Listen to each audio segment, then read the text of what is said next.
যে মাঠ একটা সংকট, লিগের ঘরোয়া লিগগুলোর মান নিয়ে অনেক কথাবার্তা আছে, একই সঙ্গে ফুটবলারদের পাওনা নিয়ে অনেক কথা। আপনারা হয়তো একটা প্রতিষ্ঠিত ক্লাবে খেলেন, কিন্তু একটা দুইটা ক্লাব দিয়ে তো আর ফুটবল চলে না। ওই জায়গাটা একটা বুঝলাম যে দেশের একটা সংকট যাচ্ছিল আমরা যেতে 2 বছর। এখন নতুন করে আপনি স্বপ্ন দেখেন কিনা, যখন প্রধানমন্ত্রী ফুটবলের জন্য মাঠে যেতে পারেন, ক্রীড়া প্রতিমন্ত্রী আপনার ফুটবলের লোক হোক, যেটা আপনি আমাদের সাফের যে চ্যাম্পিয়ন তা সে জিতেছিলেন, তার কাছ থেকে আপনাদের প্রত্যাশাটা অনেক কিছু কিনা? না, আসলে অনেক স্বপ্ন দেখি, কারণ আমরা যারা ফুটবল খেলি এবং ফুটবলের সাথে সম্পর্ক আমাদের, আসলে ফুটবল ছাড়া তো আমরা অনেক কিছু ভাবতেই পারি না। এটা সব ইভেন্টে, এনি স্পোর্টসে।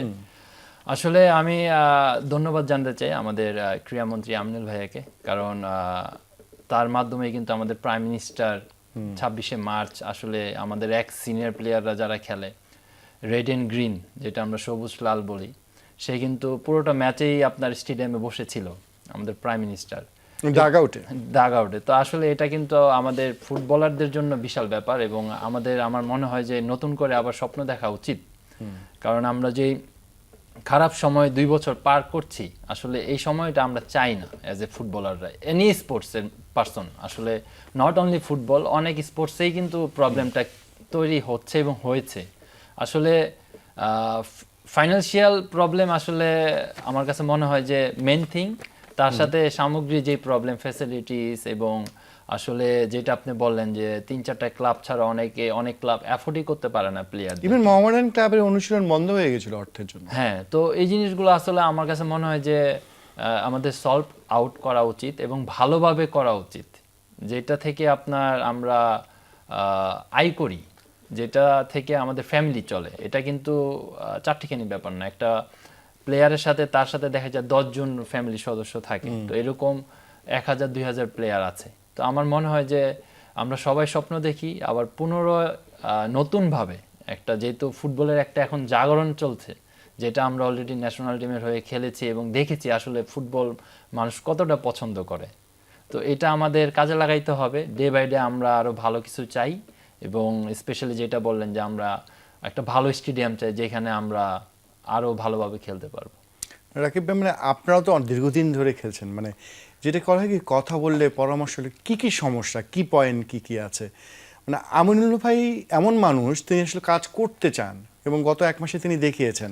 এবং আজকে ঘোষণা এসছে সোমবার পুরস্কার, মানে ক্রীড়া ভাতার অধীনে নিয়ে আসা হবে, ফুটবলাররা এর সঙ্গে থাকবেন, বেশ হ্যান্ডসাম একটা মানি দেওয়া হবে প্রতি মাসে। শুধু ফুটবল না, সেটা কাবাডি, কারাতে, সুইমিং, প্রায় 500 জনের মতো অ্যাথলেট থাকবেন। অনেক বড় ঘটনা। কিন্তু এমন কিছু, তারপর আপনাদের একটু এগিয়ে যাওয়া উচিত কিনা, মানে সুযোগ পাওয়া উচিত কিনা, যে আলোচনা করে বলতে পারবেন যে ক্রীড়া মন্ত্রণালয়কে কী কী করা উচিত ফুটবলের জন্য, কী কী করলে বেটার হয়, কোথায় সমস্যা আছে? আসলে আমি প্রথমে ধন্যবাদ জানাতে চাই, কারণ আমাদের কিন্তু সে জাতীয় দলের একজন গোলকিপার ছিল, এবং তার নেতৃত্বে কিন্তু আমরা সাব জিততে পারছি, একমাত্র সাব কিন্তু তার নেতৃত্বে আমরা জিততে পারছি। তো সে এখন প্রতিমন্ত্রী হিসেবে আছে, তো তাকে ধন্যবাদ যে সে এখন মাঠে আসার চেষ্টা করে এবং প্লেয়ারদের কি সমস্যা আছে ওগুলো জানার চেষ্টা করে সে। তো এরপর আবার আমাদেরকে একটা ভাতা, অথবা মানে 500 প্লেয়ারদেরকে ভাতা দিচ্ছে, এটা কিন্তু অনেক একটা বড় বিষয়। তো এরপরও যে সমস্যাগুলো আছে সেটা কিন্তু সেও বুঝে, কারণ সে কিন্তু একজন ফুটবলার ছিল। একটা ফুটবলারের কি দরকার এবং ভালো করার জন্য একটা টিমের কি দরকার সেটা কিন্তু সে বুঝে। তো আমাদেরও যেগুলো দরকার, মাঠ দরকার, আবার আমাদের এখন ক্লাব, আমাদের ঘরোয়া লিগটা যদি একটু ভালো করা যায়, তারপর এখানে মাঠগুলা, ঘরোয়া লিগের মাঠগুলো কিন্তু ওইরকম আমাদের মানে ইন্টারন্যাশনাল লেভেলের না। তো এটা যদি একটু ভালো করা যায় তাহলে কিন্তু ফুটবলের অনেক উন্নয়ন হবে আর কি, আমি মনে করি। আমার মানে আমিনুল ভাইরা যে সময় খেলতেন তার থেকে মাঠের অবস্থা এখন খারাপ হয়েছে। মানে তবু ভাই, আপনার মানে বলি কি, আপনারা অ্যাম্বাসেডর অন্যভাবে, যে দীর্ঘদিন জাতীয় দলে খেলেছেন, আপনারা জানেন কি করতে হবে, ইন্টারন্যাশনাল জিনিসগুলো জানেন, খুব সহজ, হামজাও আছে, প্রয়োজনে হামজাও থাকতে পারে, সব মিলেই যে ব্রেন, ফুটবল ব্রেনটাকে কাজে লাগানো, ওই সুযোগটা চান কিনা? মানে আপনারা একদিন ক্রীড়া প্রতিমন্ত্রীর সঙ্গে বসেন, বা যদি সে খুব ভালো হয় প্রধানমন্ত্রী থাকতে পারেন, সব মিলে আপনারা জানান যে এই কাজগুলো আপনাদের দরকার। না, অবভিয়াসলি ভাই একটা ভালো কথা বলছেন, কারণ আমাদের এখানে দেখেন জামাল অনেক দিন ধরে খেলছে, হামজা এসেছেন, সমিত এসেছেন, তার সাথে জায়ান, ফাহমিদুল, আমাদের কিন্তু আমরা যারা লোকাল প্লেয়াররা আছি ডেফিনেটলি এরকম একটা প্ল্যাটফর্ম চাই, এবং আমরা আসলে আমাদের কি প্রবলেম বা আমাদের কি দরকার, এবং আমরা ইন ফিউচারে আমাদেরকে কতটুকু এফোর্ট আমরা কিভাবে দিব, এবং আমাদের কিভাবে ফ্যাসিলিটিস দিলে আমরা আরো আগায় যাব। ডেফিনেটলি এটা একটা ডিসকাশনের ব্যাপার, এবং আমরা চাই যদি এরকম কোনো সুযোগ হয়, আমরা সবাই টু বি অনেস্ট রাজি আছি, এবং আমরা ইভেন প্রাইম মিনিস্টার যদি সময় হয়, আমাদের ক্রীড়ামন্ত্রী আমিনুল ভাই যদি সময় হয়, ডেফিনেটলি যদি আমাদের ডাকে আমরা অবশ্যই যাব, এবং এটা আমরা চাই। কারণ আসলে ডিসকাস করাটা খুবই জরুরি।